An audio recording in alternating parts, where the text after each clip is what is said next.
ఈరోజు మరి PR guest హౌస్లో అందరూ రివ్యూ మీటింగ్ పెట్టుకోవడం జరిగింది. ఆల్ డిపార్ట్మెంట్స్, దాంట్లో మేజర్గా మున్సిపాలిటీ డిపార్ట్మెంటు, ఎలక్ట్రికల్ డిపార్ట్మెంట్లోని దగ్గర ఒక 3 hours మాతో మాట్లాడడం జరిగింది. ముఖ్యంగా మున్సిపాలిటీకి వచ్చే కాడికి ఒక ఇన్కమ్ జనరేషన్ ఎట్లా చేయాలి, దాని తర్వాత ఎవరైతే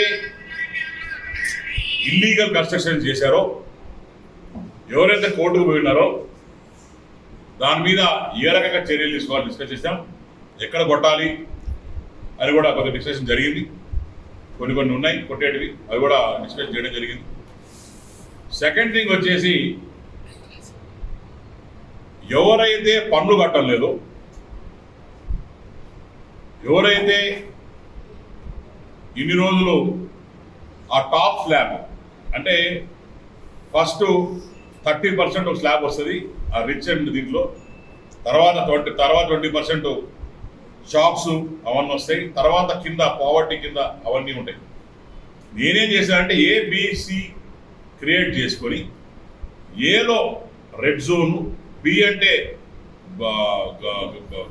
ఆరెంజ్ జోను, సి అంటే రెడ్ జోన్ పెట్టుకోమని చెప్పాను, గ్రీన్ జోన్ పెట్టుకోమని చెప్పాను. గ్రీన్ జోన్లో ఎవరికి ఉందో వాళ్ళకి బెనిఫిట్స్ కూడా ఇద్దామని చేశాను. How to create fund to the municipality is the top priority right. డెఫినెట్గా ఈ రెడ్ జోన్లో ఎవరి మీద ఉన్నాయి వాళ్ళందరూ కూడా వచ్చే 2-3 రోజుల్లో నోటీసులు పోబోతున్నాయి. నెక్స్ట్ వీక్లో అందరికీ ఎవరెవరు ట్యాక్స్ కట్టలేదో, ఎవరెవరు బిల్డింగ్స్ ఇర్రెగ్యులర్ కట్టారో ఇవన్నీ కూడా చేసాం. అట్నే ఓవరాల్ కాళహస్తిలో మరి లైట్స్ చేంజ్ చేయడానికి కూడా ఒక ప్రణాళిక సిద్ధం చేస్తా ఉన్నాం. దాంట్లో భాగంగా ఈ హాస్పిటల్ రోడ్ ఒకటి కూడా తుడాలో పెట్టి, హాస్పిటల్ రోడ్ తుడాలో పెట్టి అది 15 కోట్లు ఎంత అవుతుందన్నారు. దానికి ఫండ్స్ కూడా తెచ్చే కార్యక్రమం తయారు చేస్తున్నాం, లెటర్ రెడీ చేస్తున్నాం. అంటే టోటల్గా మొన్న శివం టు శివం రోడ్డు పాత గవర్నమెంట్లో ప్రపోజల్ పెట్టింది 40 చిల్లర కోట్లకి పెట్టినారు. దానికి 19 కోట్లు లెక్కించినారు. ఇప్పుడు 2-3 కోట్లు పెంచి టోటల్గా డ్రైనేజ్ సిస్టమ్ ఏదైతే కాళహస్తి డ్రైనేజ్ సిస్టమ్ ఉందో దాన్ని ఇంటర్లింక్ చేసుకుని ఆ సిస్టమ్ అంతా కూడా వయా శివం రోడ్ నుంచి కింద నుంచి పెట్టుకొని ఎస్టీపీ కనెక్ట్ చేయాలని చెప్పి ప్రపోజల్ పెట్టడం జరిగింది.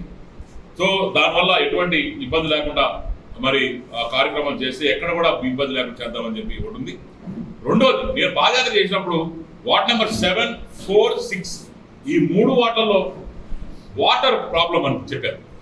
దాన్ని ఇమీడియట్గా టేకప్ చేయమని చెప్పాం. అక్కడ ఐడెంటిఫై చేశారు. అక్కడ ఏవైతే పైప్స్ చేస్తున్నారో అవన్నీ కూడా చాలా ఓల్డ్ పైప్స్, అది కొద్దిగా కలుషం అయ్యి దాంట్లో బ్లాక్ వాటర్ రావడం జరుగుతుంది. అది ఇమీడియట్గా టేకప్ చేసుకొని దాని వల్ల ఫండ్ పెట్టి చేస్తున్నాం. అంటే రేపు 11 o'clock 12 o'clockకి టెంపుల్ ఇంకా మున్సిపాలిటీ కలిసి సర్వే నిర్వహిస్తున్నారు. ఎక్కడ మన కొండమిట్ట రాజీనగర్ కాలనీ నుంచి వెనక నుంచి పైకి రోడ్ వేద్దాం.